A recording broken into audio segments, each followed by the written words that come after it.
Hello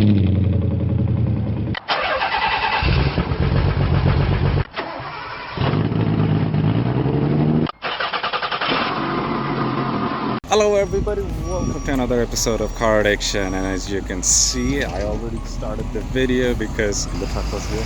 Anyway, that's out of SAF shop, it's done, ready for Zoom Automotive, basically the tuning shop. Back in black. So because I have terrible handbrake, that needs to be adjusted. I have to wait in the car, hit the brakes so that, you know, he can tilt it, do the whole thing.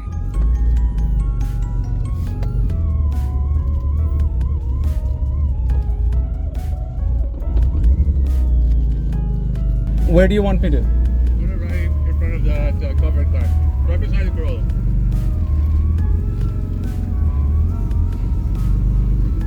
Alright, that's where it's parked now. So we're just gonna go through the stuff we're gonna have to go through. I'm sure you're very familiar with this guy. Innovate dual wideband controller. Yeah. Yeah. All the parts, brand new. The AFRs. Bosch 4.2 or 4.9 sensor. 4.9. LSU 409. 4.9, yeah. And Bung, that's it came with it. That's that. I have these weather strips. It's in the trunk, and I also have a stick of the windshield glue because all of these clips they broke. Okay. So if you can just put the glue in, slap it in, forget it. No problem. Because I'm not gonna change those clips. One thing is, if you can get a fuel filter, that's the wrong fuel filter. Wrong filter, yeah. The proper one, because I'm pretty sure this restricts the flow. Yeah, most likely. Okay. That? Yeah. That's not good. The cocker sticking out of the thing, it could arc off. Yep, good. And you say you had a boost leak test already? Yeah. Should I take your word for it, or do you want me to do a boost leak test? Do it. Just do it, because what do we have to lose? Exactly. I'll check some of the vacuum lines too, because some look old, some look new. I'll go over those as well. I have a lot of vacuum lines in the back.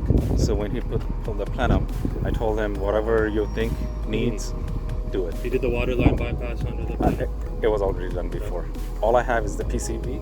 I even have the EGR delete. Okay. Some people say it's good. Yeah, well, there's tables in the map that have like less fueling and different timing values because of the EGR, so that we can move accordingly for not having the EGR in there.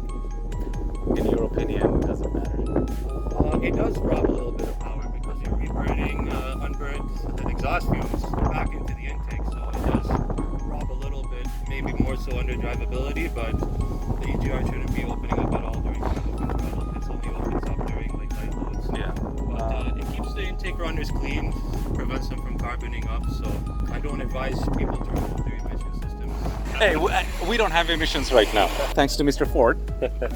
And thanks to him again, we won't have to pay for the plates.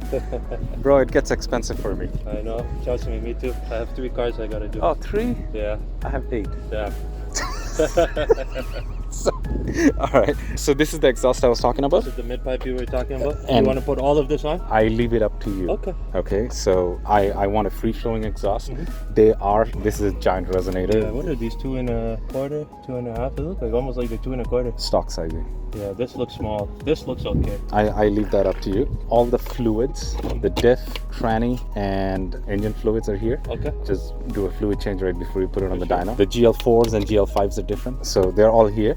One thing I did, which SAF didn't approve, and I know why. What I did is I have this clutch in, the 6-puck. Right. What brand is that? Is that an ACT or something? No, it was a Z1. Now, my issue with this one was it was very aggressive, super aggressive.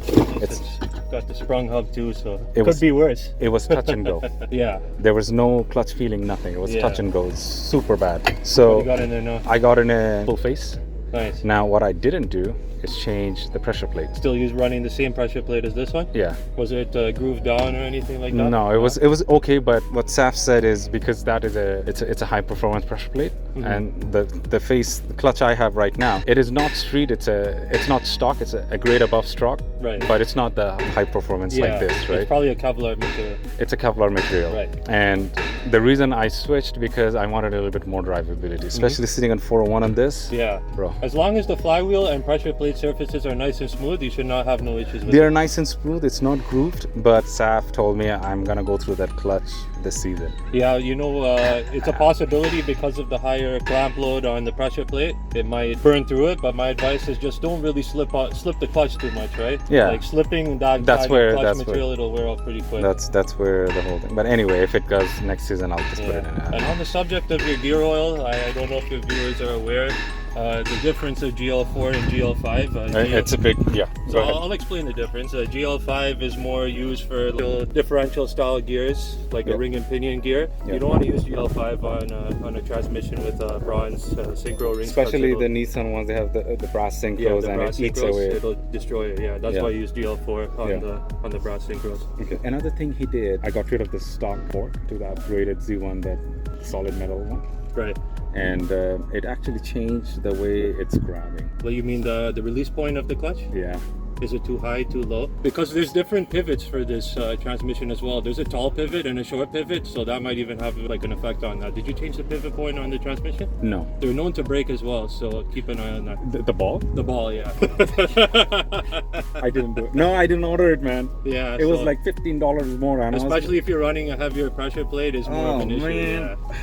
But we can definitely adjust the pedal, like if the release point's not in the take a look place at you it. want. Just take a look There at should it. be a little bit of free play at the top. If there's In my opinion, the free play on the top is a little more than what I was expecting. Right. But it could be because I changed, went for the different line. And it's better to have free play than no free play, because when you have no free play, that means the clutch is partially engaged while driving, and then you can burn your clutch out like that. All right, so that's that. I'll have at it. If I see anything else, I'll definitely Yeah, let you know. just let me know and don't wait. Just do it.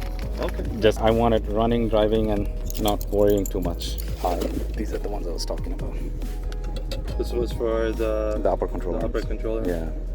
So hard to come by. Z1 doesn't have Discontinued now, right? Oh, big time. Do you want us to install these as well? If you can. If you can, that would be I'll have to great. send it off for an alignment though. Absolutely, yes. Yeah. Yes, that's a good given. In the exhaust system, I am missing all the gaskets. Gaskets, yeah. These flanges are not in great condition either. If you choose not to use any of it, if you choose to make your own H pipe, have at it. You know what? I might just use these mufflers, because these mufflers look pretty decent. Piping on them. The mufflers that I have, it's practically a straight pipe. It looks like a muffler. Yeah. Oh, there's no muffler. It's basically, the honeycomb inside. That's pretty much it. Yeah. It's a straight Oh, it's straight through, you mean? straight through with a honeycomb. That's it. But for turbo cars like this, the turbos do most of the muffling, right? So you don't have to go too crazy with the mufflers No. unless you want it to be like factory quiet. I don't want to be factory quiet neither. I want to let the cop know I'm coming. Right. So, These mufflers, are they straight through? yep. Yeah, these ones. They're also straight through. Yeah. I'm gonna let you decide what you want to do with it. I don't think they'll be too loud. Maybe a little droney on the highway. If you don't like the drone, I might just recommend maybe putting a resonator in the middle or something. This would be less louder than the one I have. I would say so. They Yeah. The housings are a lot bigger.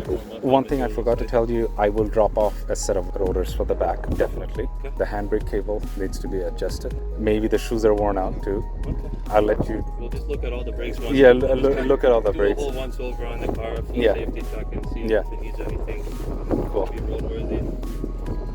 But yeah, let me get it up. I'll have a look. I'll decide what to do with the exhaust. Yeah, that I leave it to you. Yeah, I'm probably thinking of using these mufflers, and then forward from that, then we'll do something there. Maybe X-Spec or something. Cool. Maybe if there's room for resonators. we'll And put some once you're resonators. done, if we have time, I want to rearrange the back. This gotta go. Oh, you want to take out all these panels in here, you think? Yeah, this gotta go, and I have the factory cover and everything. Oh, okay. Because I drive around with my 3-year-old, 3.5-year-old. But you can't put seats back here, can you? Yes, you can. This is not a 2+2. You can put the seat on the passenger side. Yeah. As long as you have a good secure point for the seat. What I'm gonna do is I'm gonna put a strut bar in, and that would be the secure point. Okay. Because it doesn't have airbags, so they can sit in the front. Yeah. All right, so in terms of time frame, what were you thinking? Let me have the car up and let me look at it in detail, and I'll give you more detail. Sure. As long as towards the end of April. I'd say maybe a couple of weeks. That's totally fine. Cool, man. Please take care of my baby. Oh, one more thing. before I put the saline translator, the car still had dual intakes, but they had this bypass whatever. Is this from the air pump or something? I have no clue. So whatever it is, can you take it out? Let's see where it goes. So what it's supposed to do is it's supposed to take air from the left-hand side to balance the dual intake. At that time, it also had one MAF, but a dual intake with one MAF, which was weird. Two maps on there. I'll have to look at the plumbing underneath and see it. Yeah, this is totally unnecessary. Yeah. So if you can take it out. Yeah. Cool.